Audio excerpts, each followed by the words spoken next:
Você tem coragem de apertar o play?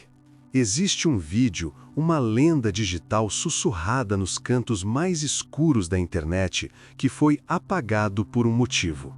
Eles tentaram enterrá-lo, mas a verdade não pode ser deletada. Este não é um vídeo de susto fácil.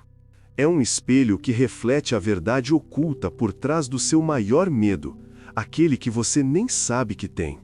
Hoje, nós vamos desenterrar esse arquivo proibido e assistir juntos.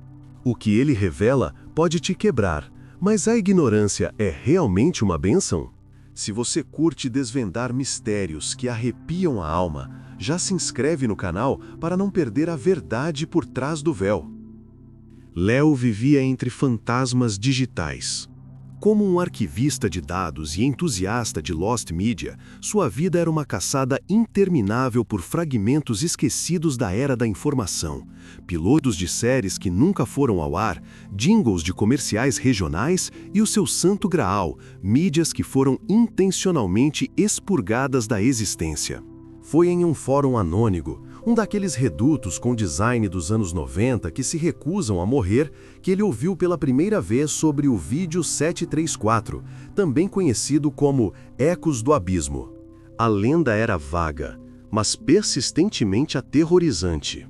Falava de um clipe curto, de menos de 3 minutos, que apareceu e desapareceu no início dos anos 2000. Não continha violência gráfica, gritos ou imagens tradicionalmente assustadoras. Pelo contrário, os poucos relatos sobreviventes descreviam cenas mundanas, um parque infantil vazio ao entardecer, um corredor de escritório mal iluminado, um close-up de uma torneira pingando. O horror não estava no que o vídeo mostrava, mas no que ele fazia com quem o assistia. Os relatos falavam de uma onda de pavor paralisante, uma sensação de ser observado por algo antigo e incompreensível.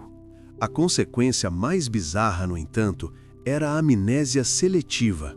A maioria das pessoas que o via esquecia completamente do conteúdo em poucas horas, restando apenas o resíduo gelado do medo e uma vaga lembrança de terem visto algo que não deveriam. Por isso o nome Ecos do Abismo. Você não se lembrava do abismo, apenas do eco que ele deixava em sua alma. Intrigado, Léo mergulhou de cabeça. As buscas iniciais foram frustrantes. Qualquer menção direta ao vídeo 734 em motores de busca modernos levava a becos sem saída, links quebrados, artigos removidos ou pior, fóruns de creepypasta que haviam transformado a lenda em ficção barata, poluindo a trilha com informações falsas. Ele percebeu que precisaria cavar mais fundo, usar ferramentas de busca arcaicas, vasculhar arquivos da Wayback Machine em busca de snapshots de sites mortos há muito tempo. Passou semanas imerso no brilho azul de seu monitor, sentindo-se como um arqueólogo desenterrando uma cidade amaldiçoada. Os fragmentos que encontrava eram como sussurros em um vendaval digital. Post de 2002 em um newsgroup de Usenet. Alguém mais viu o 734? Não consigo tirar a sensação da minha cabeça. Uma resposta, dias depois. Apague isso. Não fale sobre isso. Outro, em um blog de tecnologia esquecido, mencionava uma suposta limpeza coordenada em vários servidores para remover um arquivo malicioso que causava angústia psicológica. Não era um vírus. Era algo pior. Era um código que infectava a mente. A obsessão de Léo cresceu. Não era mais apenas curiosidade acadêmica. Era um desafio. O mundo digital se orgulhava de sua imortalidade, da sua capacidade de preservar tudo. A ideia de que algo pudesse ser tão universalmente temido a ponto de ser ativamente caçado e destruído era um anátema para tudo em que ele acreditava. Ele sentia que estava no rastro de algo fundamental, a verdade por trás da lenda, a razão pela qual o mundo conspirou para esquecer. Ele não sabia, mas ao procurar pelo vídeo, o vídeo também começava a procurá-lo. seus algoritmos fantasmagóricos sentindo a perturbação na teia de dados, como uma aranha sentindo a vibração de uma mosca se aproximando. A virada aconteceu em uma madrugada chuvosa, daquelas em que o som das gotas na janela parece sincronizar com o clique do mouse. Léo estava explorando os confins de um servidor FTP abandonado, que ele acessara através de uma backdoor encontrada em um manual de programação dos anos 90. O servidor pertencia a uma extinta universidade de pesquisa em tecnologia, e seus diretórios eram um labirinto de projetos acadêmicos e arquivos pessoais. Foi lá que ele encontrou uma pasta protegida por uma senha criptografada, com um nome que fez seu coração acelerar: Sombra_Log. Usando um software de quebra de senhas que rodou por quase 72 horas, ele finalmente conseguiu acesso. Dentro não havia nenhum vídeo. Havia apenas um único arquivo de texto. Era um log de conversas de um chat antigo, pré-redes sociais. Morpheus, Nix, Cronos. A conversa era fragmentada, cheia de jargões técnicos e referências filosóficas. Falavam de um experimento de percepção, de gatilhos límbicos e da estética do pavor primordial. Em meio a linhas e mais linhas de código e debate, uma frase se destacou, postada por um usuário chamado Janus. A distribuição do 734 está completa. O espelho foi posicionado. Agora, esperamos os reflexos. Abaixo dessa linha, havia uma sequência de caracteres que parecia lixo eletrônico, mas Léo reconheceu o padrão de uma codificação Base 64. Era um link, ou melhor, um fragmento de um. Ele passou as horas seguintes agindo como um detetive digital, cruzando referências dos nicknames com outros bancos de dados vazados, tentando encontrar outras partes daquele quebra-cabeça. A trilha o levou a um fórum de arte experimental, também extinto, mas parcialmente arquivado. Lá, em uma discussão sobre arte subversiva, o mesmo nickname, Janus, havia postado outro trecho de código. Ele juntou os dois. Ainda faltava uma parte. A busca tornou-se febril. Ele mal dormia, alimentando-se de café e da adrenalina da caçada.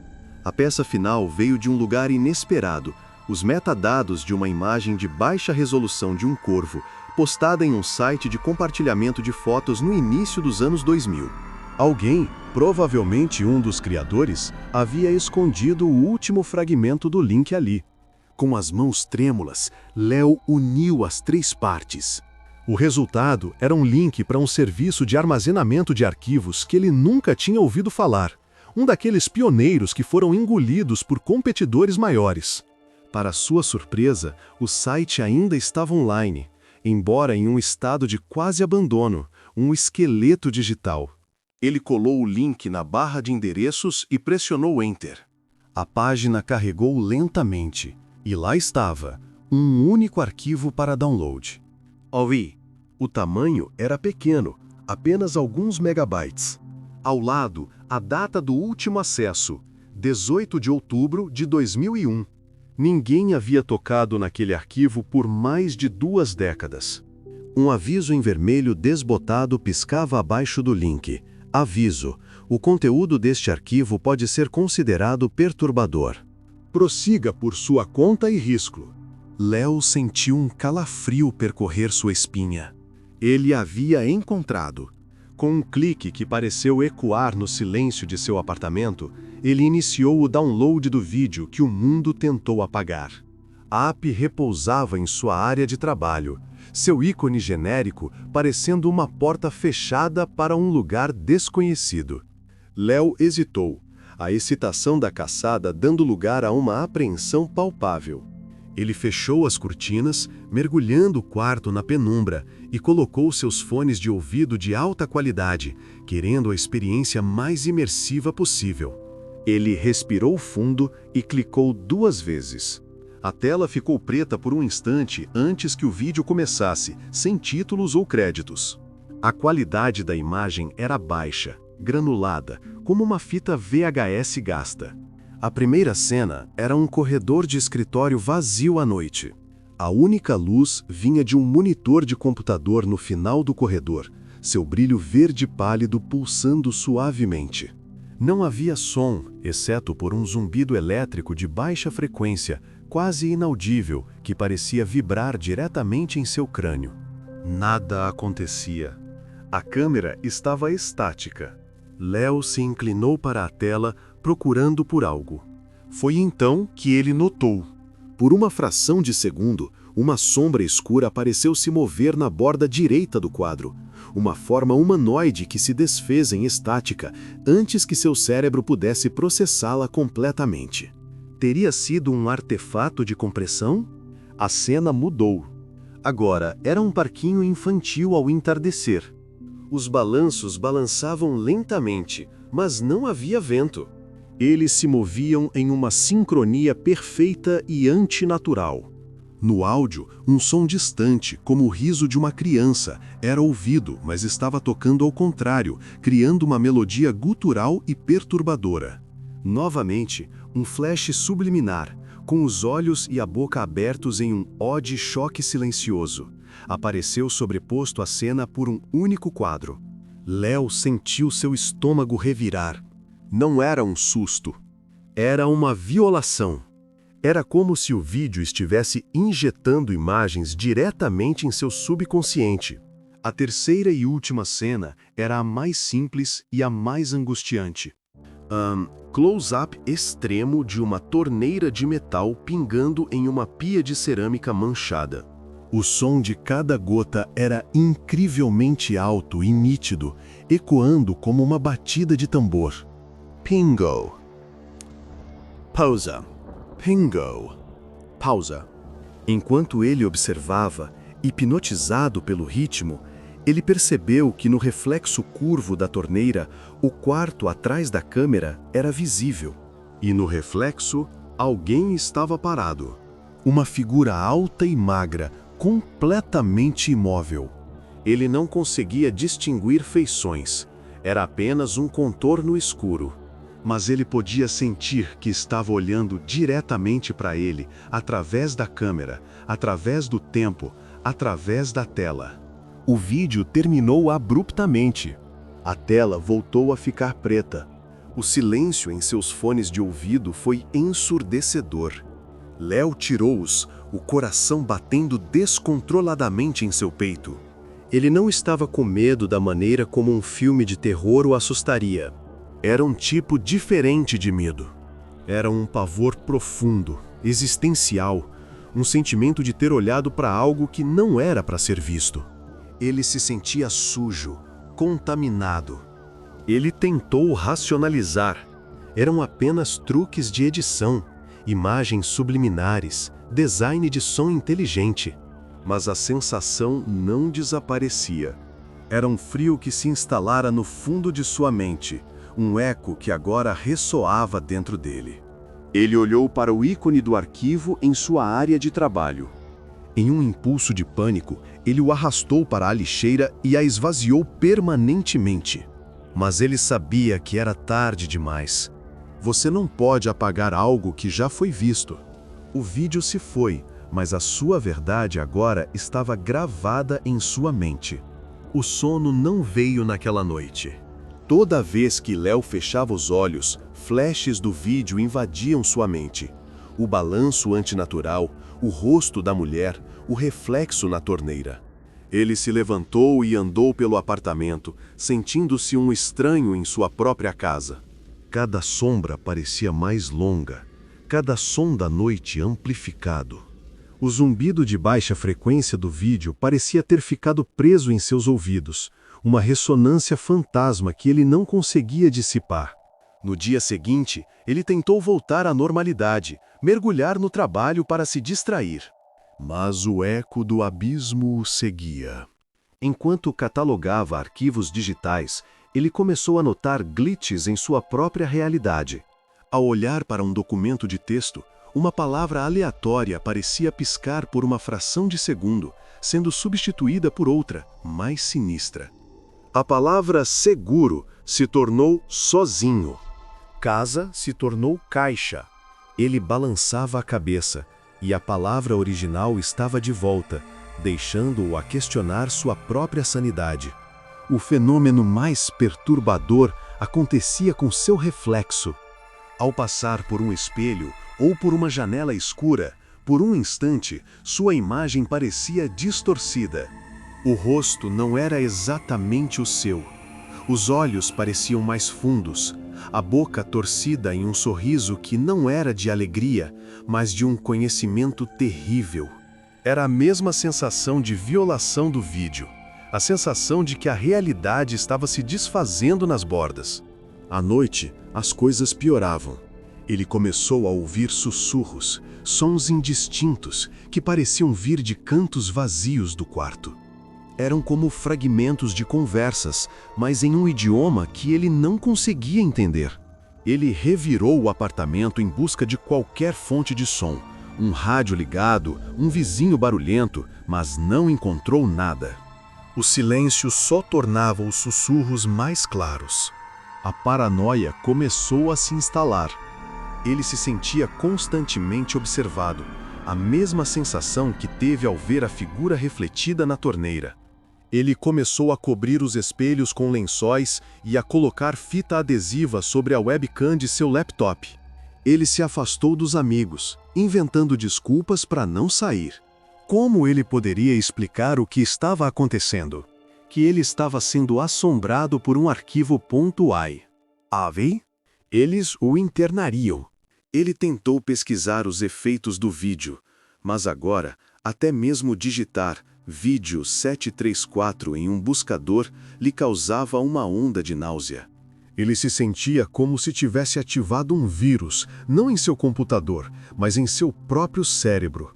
O vídeo não era apenas uma gravação, um código que havia desbloqueado uma porta em sua mente, e agora coisas estavam rastejando para fora. Uma semana se passou. Léo estava exausto, magro, com olheiras profundas. A linha entre o que era real e o que era um eco do vídeo estava se tornando perigosamente tênue. Ele percebeu que tinha duas opções: sucumbir à loucura ou lutar. Ele não podia apagar o que tinha visto, mas talvez pudesse entender. Entender a origem, o propósito daquele arquivo maldito.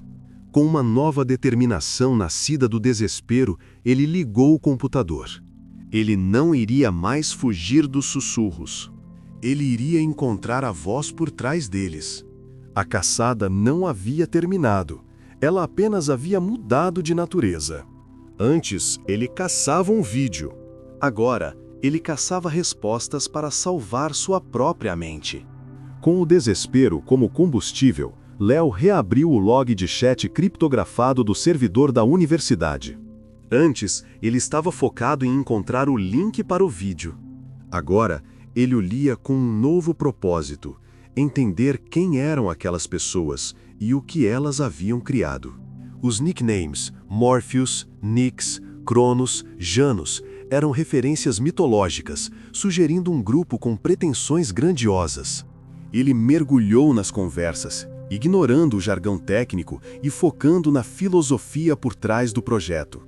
Eles falavam sobre memética visual, a ideia de que imagens poderiam se replicar e se espalhar como vírus mentais. Discutíamos a arqueologia do medo, tentando decifrar quais medos eram inatos à condição humana e quais eram culturalmente construídos. Vídeo 734 não era um filme de terror. Era um instrumento científico, uma sonda psíquica, como Nyx o descreveu em uma das conversas. Seu objetivo, ao que parecia, era bypassar a narrativa e a lógica do córtex pré-frontal e atingir diretamente o sistema límbico, o cérebro reptiliano. Eles queriam criar uma obra de arte que não fosse interpretada, mas sentida em um nível primordial. Foi então que Léo encontrou o nome do projeto. Escondido em uma linha de comentário em um pedaço de código, estava escrito: Log de teste inicial, Projeto Sombra V0. 9. Projeto Sombra. O nome era perfeito. Eles estavam trabalhando nas sombras da psique, nas sombras da própria internet.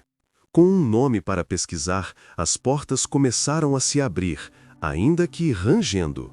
A maioria das buscas ainda era inútil, mas ao combinar Projeto Sombra com termos técnicos do log de chat e nomes de professores da universidade cujo servidor ele havia invadido, ele começou a tecer uma teia de conexões. O projeto parecia ter sido um coletivo não oficial de estudantes de pós-graduação e talvez um ou dois professores dissidentes, unindo os departamentos de psicologia, ciência da computação e artes visuais no final dos anos 90. Eles eram brilhantes, anárquicos e perigosamente ambiciosos. A trilha digital era antiga e fragmentada, mas não inexistente. Léo encontrou uma menção ao Projeto Sombra em uma tese de mestrado arquivada, onde era brevemente descrito como um estudo sobre a resposta galvânica da pele a estímulos visuais não narrativos. A tese era de uma aluna chamada Helena Vargas. Uma busca rápida revelou que Helena Vargas, após uma breve e promissora carreira acadêmica, havia abandonado a universidade abruptamente em 2002 e desaparecido do mundo da tecnologia. Ela agora vivia em uma cidade pequena e remota, onde administrava uma livraria de livros usados. Era um tiro no escuro. Ela poderia não querer falar. Poderia achar que ele era louco. E era a única pista real e humana que ele tinha. Ele precisava falar com alguém que estivesse lá, alguém que pudesse explicar o que estava acontecendo com ele. A decisão foi tomada. Ele anotou o endereço da livraria, fez as malas com o mínimo necessário e comprou uma passagem de ônibus. A viagem duraria a noite toda. Enquanto o ônibus deslizava pela estrada escura, Léo olhava para seu reflexo distorcido na janela. A figura escura estava lá, sobreposta à sua própria imagem, uma passageira silenciosa em sua jornada. Ele não desviou o olhar. Pela primeira vez, ele encarou a aparição. Ele estava indo em direção à fonte, ao coração do Projeto Sombra. Ele ia confrontar os criadores de seu fantasma pessoal. A livraria, o Tomo Esquecido, ficava em uma rua de paralelepípedos, em uma cidade que parecia parada no tempo. O ar cheirava a chuva e papel velho. Sino telintou quando Léo entrou e o silêncio do lugar o envolveu como um cobertor. Atrás de um balcão de madeira escura, cercada por pilhas de livros que desafiavam a gravidade, estava uma mulher de cabelos grisalhos e olhos penetrantes. Era Helena Vargas. Ela o observou se aproximar, sem surpresa, como se estivesse esperando por ele. "Você demorou", disse ela, sua voz calma e firme. "Eu sabia que um dia alguém juntaria as peças." "Sente-se." Léo, atordoado, sentou-se em uma poltrona de couro gasta. "Como você sabia?" "Nós colocamos uma assinatura digital sutil no arquivo. Um marcador que nos alerta se ele for acessado de uma fonte desconhecida após todos esses anos. Um último protocolo de segurança que falhou", ela explicou, com um suspiro cansado. "Você assistiu, não foi?" Léo apenas assentiu, incapaz de formular as 1000 perguntas que borbulhavam em sua mente. "Eu sinto muito", disse Helena, e havia uma sinceridade genuína em seu olhar. "Nós éramos jovens, arrogantes. Acreditávamos que podíamos mapear a alma humana com algoritmos e frequências. O Projeto Sombra não era para ser maligno." "Revelador." Ela se levantou e pegou um livro empoeirado da prateleira. O vídeo, o 734, não é uma gravação no sentido tradicional. É um gatilho. Diapasão para a psique. Nós o chamávamos de espelho acústico. Ele não mostra o horror. Ele usa uma combinação de frequências de áudio binaurais, flashes subliminares e padrões visuais recorrentes que induzem um estado de hipersensibilidade no cérebro. Léo a ouvia, fascinado e apavorado. As imagens que você viu, o corredor, o parquinho, são telas em branco arquetípicas. Elas são intencionalmente vagas para permitir que a sua mente projete algo nelas. O zumbido que você ouve, as distorções que você vê na sua realidade, não são assombrações, são o seu próprio cérebro. O vídeo força sua amígdala, o centro do medo, a um estado de hiperatividade. Então, sua mente, desesperada para encontrar uma fonte para esse pavor avassalador, começa a vasculhar seu próprio subconsciente. Ela pega seus medos mais profundos e enterrados, medo da solidão, da insignificância, da perda de controle, da mortalidade, e os projeta no mundo ao seu redor. A sombra que você vê no canto do olho? O seu rosto distorcido no espelho? São manifestações. São os seus próprios demônios pessoais, convocados pelo vídeo e dados forma. A revelação atingiu Léo como uma onda de água gelada. A assombração não era externa, era interna. O vídeo não era uma janela para o inferno, era um espelho para o seu próprio abismo pessoal. Sussurrou Léo. Qual era o objetivo? Iluminação, respondeu Helena, com um toque de amargura. Acreditávamos que, ao forçar uma pessoa a confrontar seu medo mais puro, despojado de narrativa, poderíamos acelerar um processo de autoconhecimento. Se você conhece seu medo, você pode transcendê-lo. Estávamos terrivelmente enganados. Ela olhou pela janela, para a rua tranquila. O que não previmos foi a fragilidade da psique humana. Para cada pessoa que tinha uma epifania, outras duas se quebravam. Helena serviu 2 xícaras de chá, o vapor subindo e se misturando com as partículas de poeira que dançavam na luz fraca da livraria. O experimento começou com voluntários, estudantes de psicologia que sabiam no que estavam se metendo, pelo menos em teoria. Ela continuou, sua voz baixa. As reações iniciais foram intensas, mas controladas. Alguns relataram pesadelos vívidos, outros uma ansiedade elevada por alguns dias. Mas todos descreveram uma clareza desconfortável depois, como se uma camada de neblina tivesse sido retirada de suas mentes. Eles podiam ver suas próprias inseguranças e medos com uma precisão cirúrgica. Foi isso que nos deu um falso senso de confiança.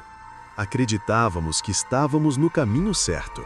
Ela fez uma pausa, o peso da memória visível em seu rosto. O erro foi liberar o 734 na natureza. Um dos nossos, Janus, no chat, era o mais radical. Ele acreditava que a arte só era verdadeira se fosse perigosa, se pudesse mudar o espectador de forma irrevogável. Contra a vontade de alguns de nós, ele vazou o vídeo em alguns servidores e fóruns obscuros. Ele queria ver o que o espelho refletiria quando apontado para o mundo. As consequências foram catastróficas. Os relatos que voltaram para nós eram aterrorizantes. Não tínhamos mais o ambiente controlado do laboratório. Pessoas comuns, desavisadas, estavam assistindo. Programador em Ohio teve um surto psicótico completo, convencido de que os códigos em sua tela estavam se reescrevendo em uma linguagem demoníaca. Uma estudante de arte em Kyoto se trancou em seu apartamento por semanas, desenhando compulsivamente a mesma figura sombria que via em todos os lugares. Houve internações, colapsos nervosos. O pior foi um jovem que... Ele se convenceu de que seu próprio reflexo era um impostor, uma entidade maligna que o estava substituindo. Ele quebrou todos os espelhos de sua casa e... Bem, ele se feriu gravemente tentando remover o impostor. Léo sentiu um calafrio, lembrando-se de como seu próprio reflexo o havia perturbado. A linha entre ele e aquelas vítimas anônimas era assustadoramente fina. Foi quando percebemos que não havíamos criado uma ferramenta de iluminação, disse Helena, com a voz embargada. Havíamos criado uma arma psicológica, uma praga mental. O vídeo não se importa com o quão forte você é. Ele encontra suas rachaduras e as arromba. Entramos em pânico.